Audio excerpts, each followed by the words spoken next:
vision setting process that this church has undergone for over 50 years. And I found it very interesting and even thought-provoking. This process of a church growing is one of just a sort of a natural evolution. And I think that if you were here and you listened to what some of the early visions are, you would understand that one of the first visions was they wanted a preacher that they could pay. They wanted to own a building that they could meet in. And we look at that vision, and we take that for granted today, don't we? So any vision that we come up with now has to be something greater than that, and it builds on what came before. You heard Dan mention several steps along the way, and each time a new vision was cast, it didn't mean that the old one was no good or it was wrong, that we were doing anything dysfunctional. It just meant that the time had come for a new vision that would be the next step in the journey. And so for me to hear that explained, I think was something that helped me frame the present situation where we find ourselves today, and it also helped me, I think, to visualize the future, the next step along the way, just one more step in the journey, nothing more, nothing less. So I appreciate what he shared, and I hope that you found it interesting as we look forward to what the future brings. Today, I want to read, we have a syllabus here that session 3 is today. It's entitled Our Shepherds and the Future, and the goal is to encourage the church to dream because it's shepherds dream. And I have to confess, for me, dreaming is not easy. And if you're like me and you think, well, I'm not a visionary, I know some people are, and that's great for them, but I don't feel I'm a visionary, take heart, because I feel like the lessons that I've learned and what I hope to share here in the short time that I have will cause you to realize that you'll have a part in this too, no matter how much of a visionary you think you are. Today I'm going to share some personal reflections, some examples of leadership, some biblical examples, and some conclusions that we could take from that.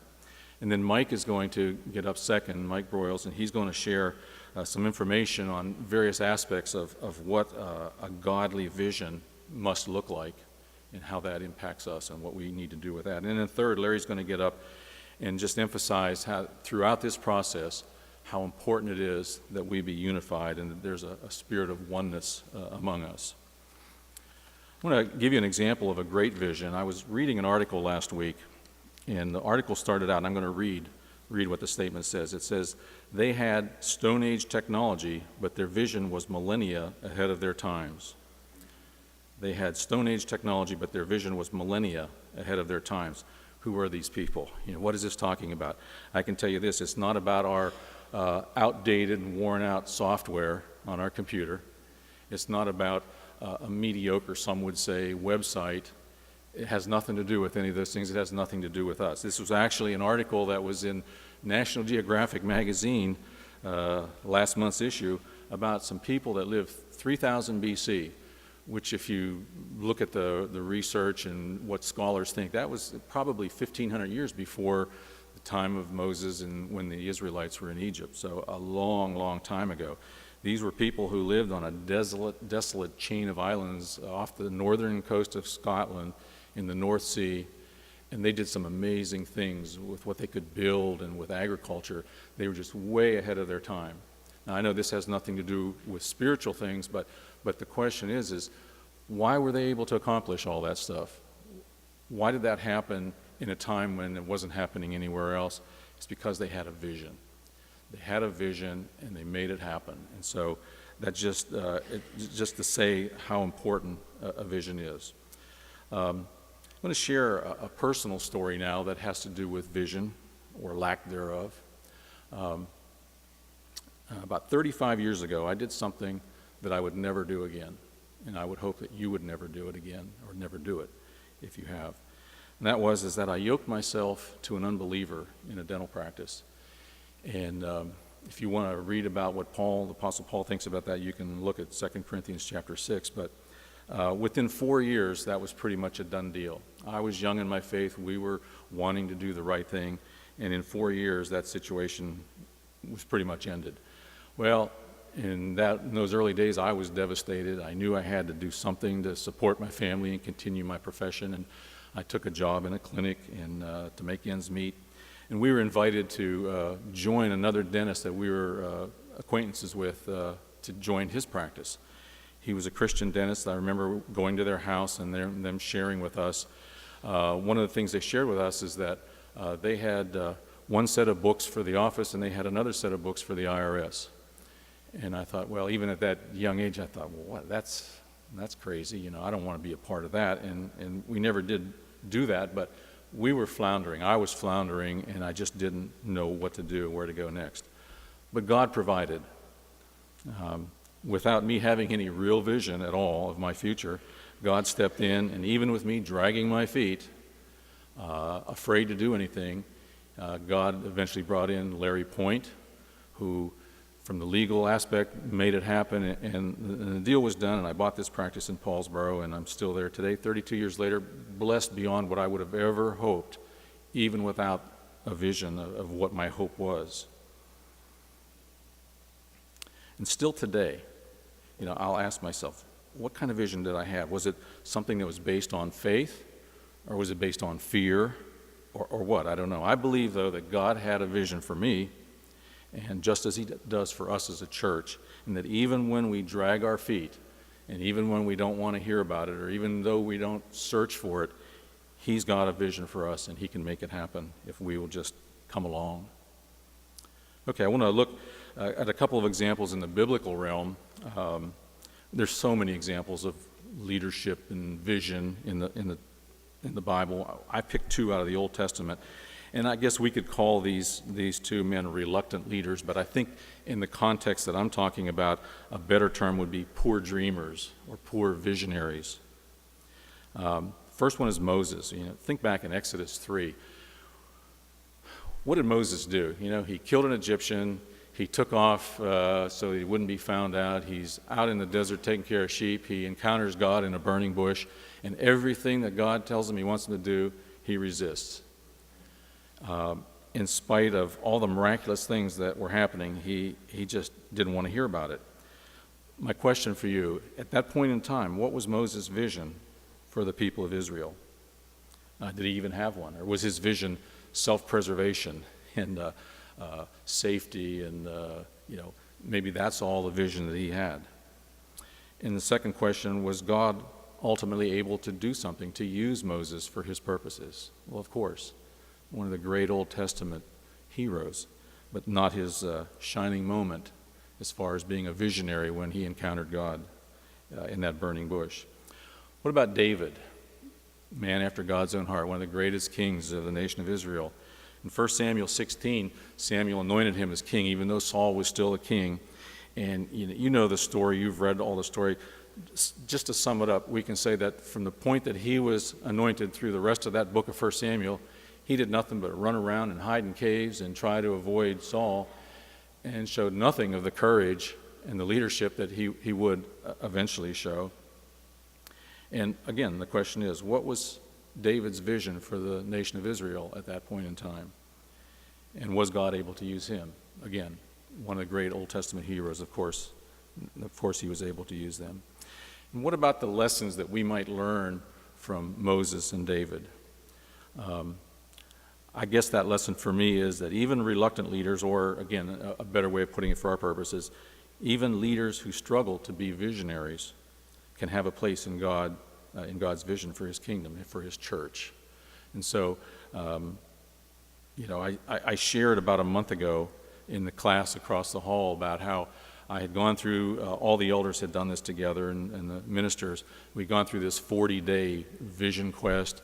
And it was hard, and I worked hard at it. And as I shared that day, there was no bolt of lightning came down with the answer. It just didn't happen that way. And I guess this is a good point where we can insert this whole idea of God's timing. You know, God's timing for me wasn't that I would know after 40 days that's a very symbolic number of days, of course, but it just didn't happen for me. And so. I just want to say that God's timing is his timing, and even now, I would be inclined to say, look, God, we have a med meeting on October 12th. How about you zap the answer down to me on October 11th, and everything will be good? that's not the way God works. You know, it ought not be that easy, and it isn't that easy. And so we're searching together for that answer. And I've given a lot of thought, really, in these past few months about what makes this such a challenge for me. And I'm being honest that it is a challenge for me to see this through. And I'll add to that, you know, if I'm willing to admit that, maybe you, at least to yourself, can say, you know, I can relate to that. This is hard. I don't know exactly what I'm supposed to be coming up with here, what I'm supposed to be realizing, what part I have in this. And so if you're like me in that, I want to share in closing one verse of Scripture, and then we'll listen to what Mike has to say. That scripture is Ephesians 3, verse 20. And it's at the end of a section where Paul is praying for the Ephesians. And in that verse 20, he says, "Now to him who is able to do immeasurably more than all we ask or imagine, according to his power that is at work within us, to him be the glory in the church and in Jesus Christ through all generations, forever and ever. Amen." I've looked at that and I've read that many times, and what I would take from that is that God is such a powerful God. I mean, he can do anything. We know that. We believe that. We see that in the Bible. We know that works in our lives. He is a powerful God. But there's a little couple words in there that jumped out at me that never had before. How powerful is he? He's so powerful that he's more powerful, immeasurably more powerful than all we can ask. What's the second thing there? He's more powerful than all than we can imagine, than we can envision. And so it makes sense, doesn't it? Why is this such a hard thing? Because we're calling on a God to share his vision with us. He is so powerful and so all-knowing that we can't even begin to imagine how powerful he is and what he'll do. But yet, that's what we're trying to do. And so I hope you'll join us in this journey. I won't say we, I'll say I'm struggling with it. I'm hoping there are others who are more visionary than me, but even if they're not, we can trust that God's going to see us through this. So, Mike.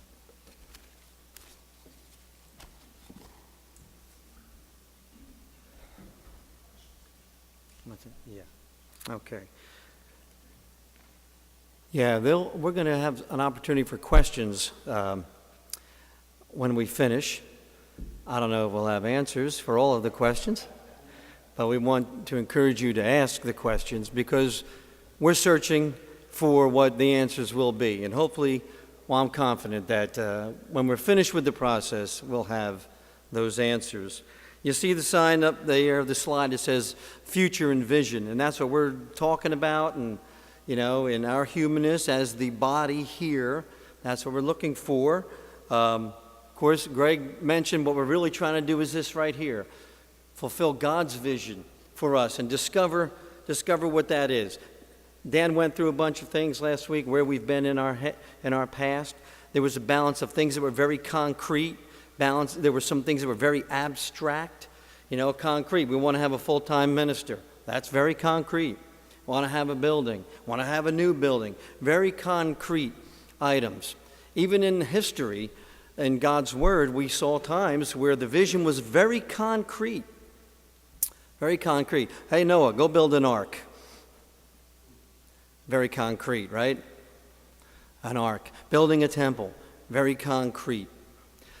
But yet at times also in the past, the vision wasn't very concrete. Think of what was said in Jeremiah and in Hebrews as well, where God says, "The covenant I will make, I will put my laws upon their hearts, and on their minds I will write them."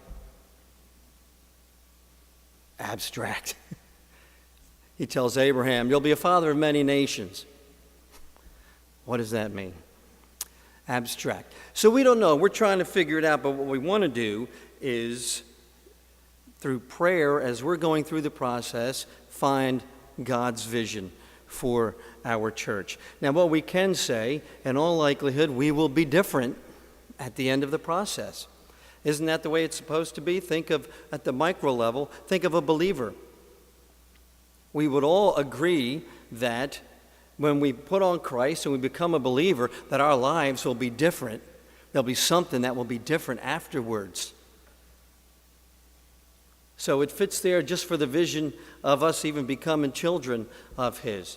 But we want to discover that here. And there's a minister of the Word, his name is Jeff Vines, who did a sermon, a great sermon that talks about God and vision.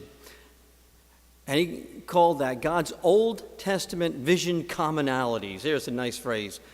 What was common to the vision that God gave to many of those Old Testament heroes, that we would call them? Greg referenced some of them. And so we want to share them here. Here's the first one. The vision is always large. It's always large. Big in some way. A challenge. Not small thinking, but big thinking. All right, now big can be abstract, it can be concrete, but it's big in scope. If it can be done on your own, maybe it's not from God. All right, so that's one of the principles for all those Old Testament examples. All right, if it can be done easily, we can walk through it. Maybe that vision isn't big enough. So that's one of the principles for us as we go through this to be thinking about as a congregation. The other, that the vision always requires faith. Always requires faith. There might be a time when you think that you can't achieve it. It requires our reliance on God to fulfill it, not on ourselves, but God working through us. There may be times that we think, we can't get there. We'll never be able to get there. We can't make those changes. I'll never see myself being able to go along with this. But we want God to be able to work. And with God working in us and that faith that, we believe this is God's vision for us, it's going to take that type of faith to get us through the process. The vision always requires faith. Third principle, the vision always requires sacrifice. All those Old Testament characters, we read about the sacrifices that they made. Those individuals put their lives on the line, and they gave what it took to accomplish the vision in many different areas. Now for us, today, that could be our time, our input, our service to the body here, sacrificing in some way. And that's a very tangible way to sacrifice. It may mean reaching out and getting involved in something that I haven't been involved in the past. Whatever those things may be. The things that are happening right now, they're not all going to be brushed aside. And we're looking for servants even today. So it always takes sacrifice. And also, in a more abstract way, sacrificing our own personal will sometimes, sacrificing our own preferences sometimes, sacrificing our likes and our dislikes sometimes.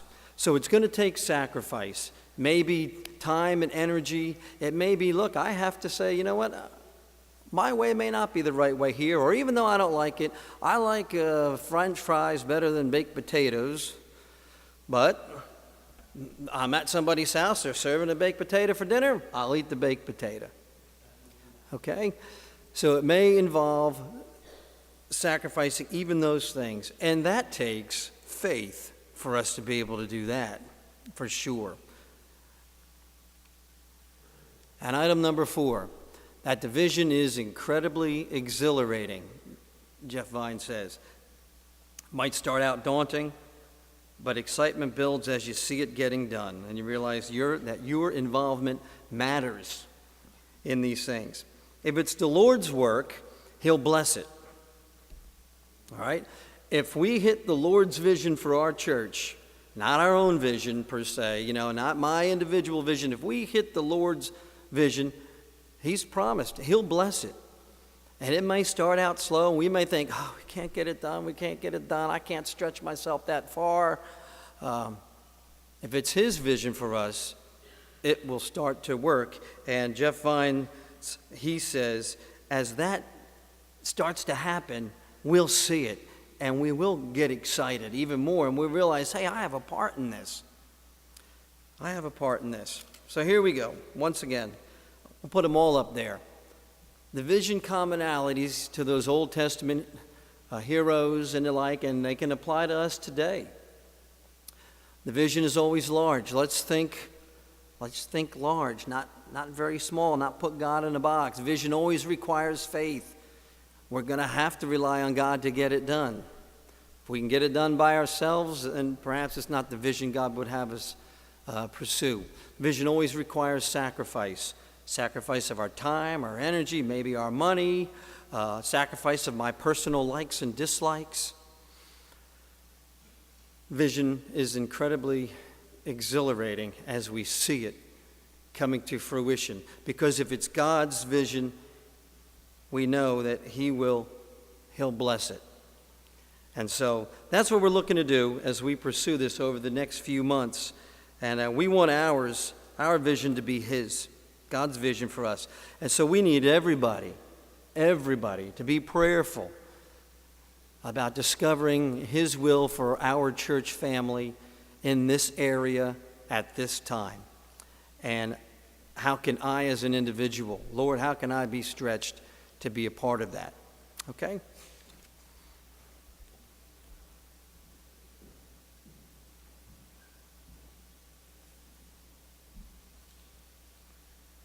You know, Dan Cooper always says I'm an Old Testament guy. However, all we've heard for examples so far are Old Testament. And so, in spite of Mike's shoes,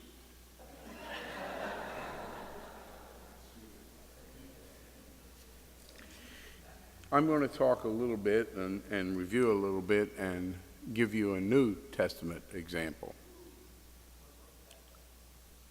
You know, we had visionaries in this church. Frank Rizzuto, the Cutts family, Frank's wife, the Daniels.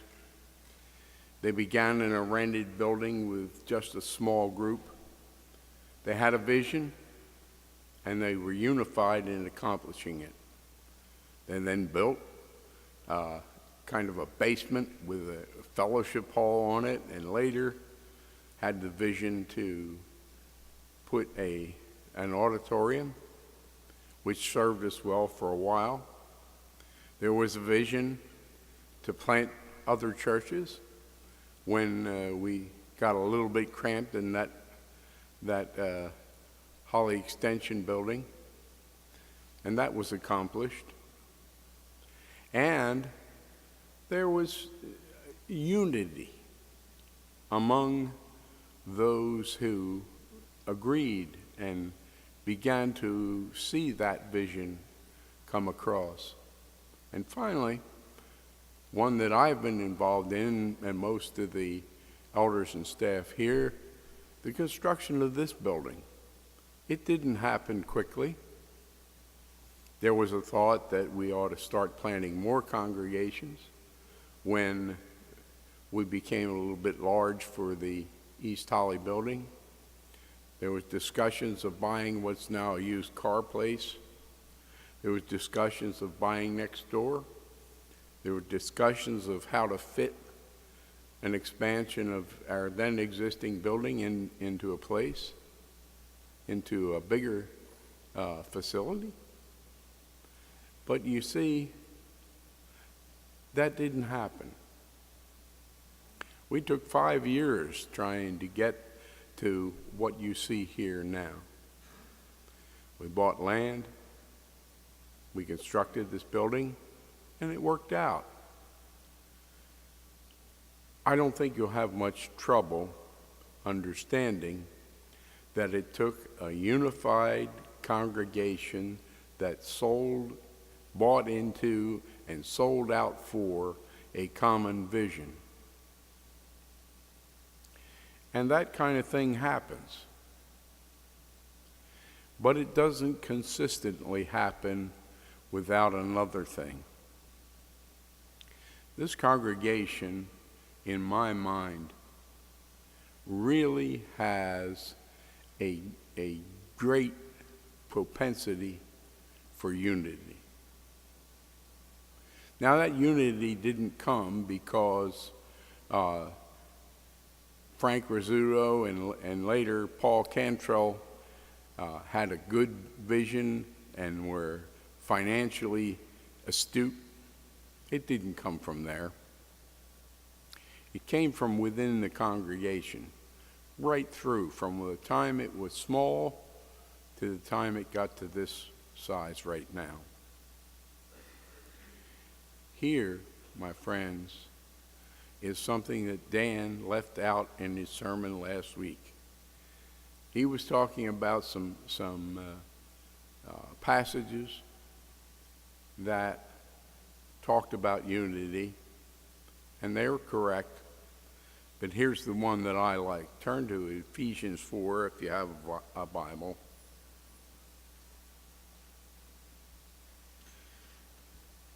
As a prisoner for the Lord, then I urge you to live a life worthy of the calling you have received.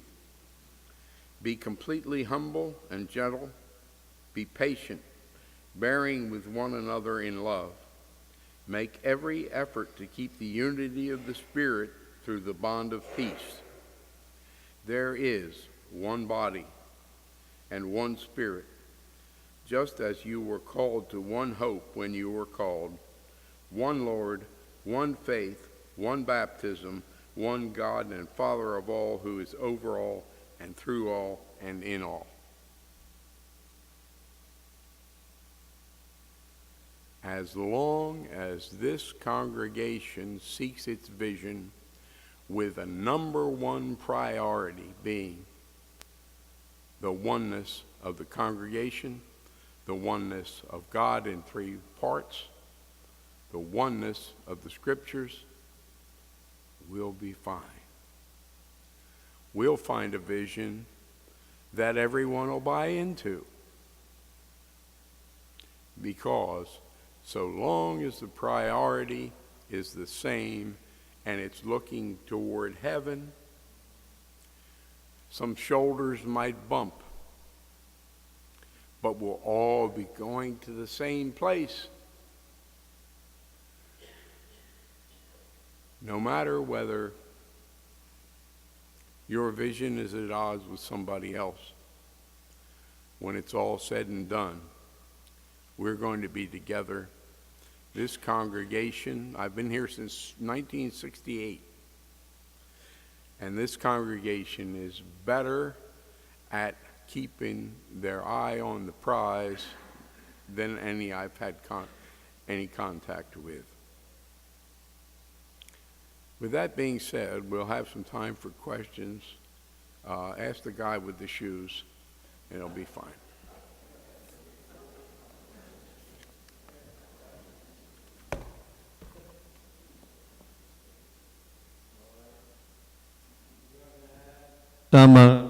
Some questions, and hopefully we'll have some answers. And Dan's going to have a mic. Ashland may come forward with the mic. What we do is we ask you, don't be afraid of the mic. Put the mic just like this when you ask your question. Not down here like this, okay? Right up here like this will be great. And we'll do the best we can.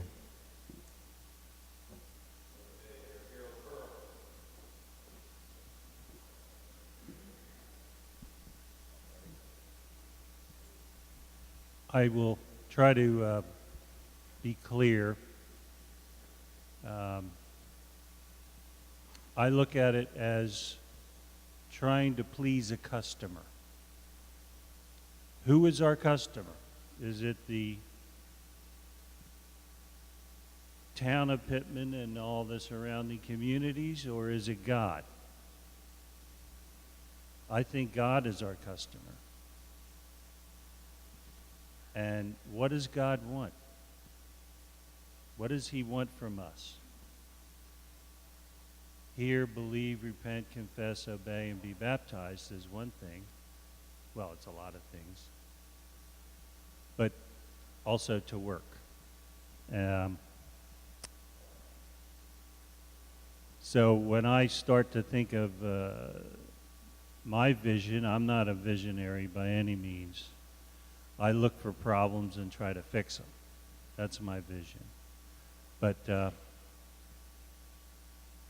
I will try to find things that would be pleasing to God, and I think if we do that, things will come to us, and we'll be doing God's work.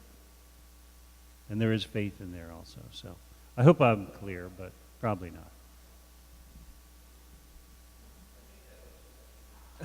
That was not a question, and we'll let that stand on its own merit. Thank you. Mine's not a question either. Mike, what you were saying was so awesome because of the fact that so many times people put God in a box. And as far as where the vision comes in, we as Christians always have to remember that there's nothing that's impossible with God when you're in God's will.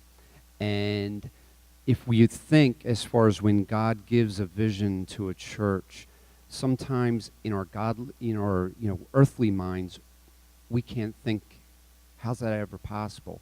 But then that's how your faith as a Christian grows, because now you see the power of God anointing the efforts, and you go to that next level in your Christian walk, because now the next time he calls the church to do something else, you already know, wow, we thought that this was impossible and it was accomplished, and you just keep growing. And so it was dead on as far as, everything that was listed, that, as the church body comes together and that the vision, it's just, you can never put God in a box because he's almighty. I mean, it's just amazing. So I know that wasn't a question, I'm sorry, but I just wanted to say it. I put it out there. Well stated. Okay, who else? Way in the back. Good. Okay. The rest of you be thinking.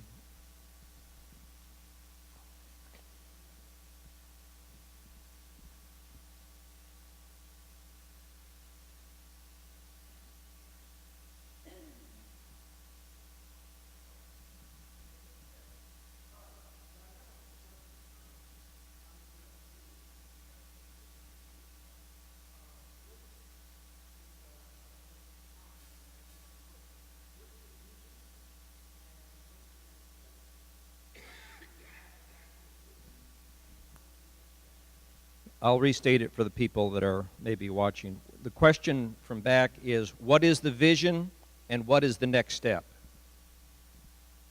Well, if we knew what the vision was, we wouldn't be here right now. We're still searching for that vision.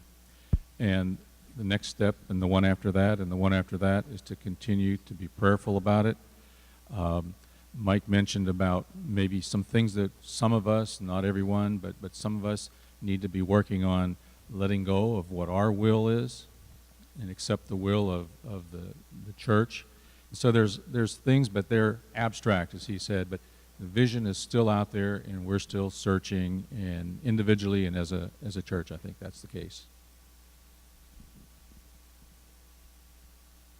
Yeah, I have a question just in terms of how to conjure up this vision. Like, are we looking for one personally for us where we fit in, what we ought to be doing? And beyond that, then one for the church? Or are we basically trying to, come up with something that we feel the church is moving toward? Collectively, what we're about now is finding the Lord's vision for our church body in this area and at this time and toward the future. Now, when we can establish that, each of us will have a job of deciding and discovering, where do I fit in to that? Because there will be opportunities to fit in. And I would just add to that the fact that we're all different at different places in our walk. We have been gifted in different ways. That might mean a whole bunch of different things to different people, but until we have it for the entire body first, that's what we're really searching for first. And as long as we keep our priorities straight and are all headed in the right direction toward God, it'll all work out. Yeah, I have a question. In relation to the 35 and under, I guess my question is, have you considered this section of our generation, or of this generation, the 35 and under, and what are some of your considerations of the up and coming generation in this vision? Are you saying we're old? The fact of the matter is, there have been many ideas put forth by the elders as to what our vision might be, but we haven't done that for any particular group. What we do in that is hopefully going to be the result of the process that we're inviting the entire congregation into. Garth, I want to say, I think there's some things we're doing now regarding the young generation that we were not doing a year ago. So even without a new vision, we see a need there and we're addressing that. Now, what the vision we come up with the Lord putting it on our hearts, that will be one of the lenses that we throw all the things we do through, and then will be used to direct the things that we go into. I think it's a good bet that we'll continue to do things in that area and grow in that area. One last, Anita.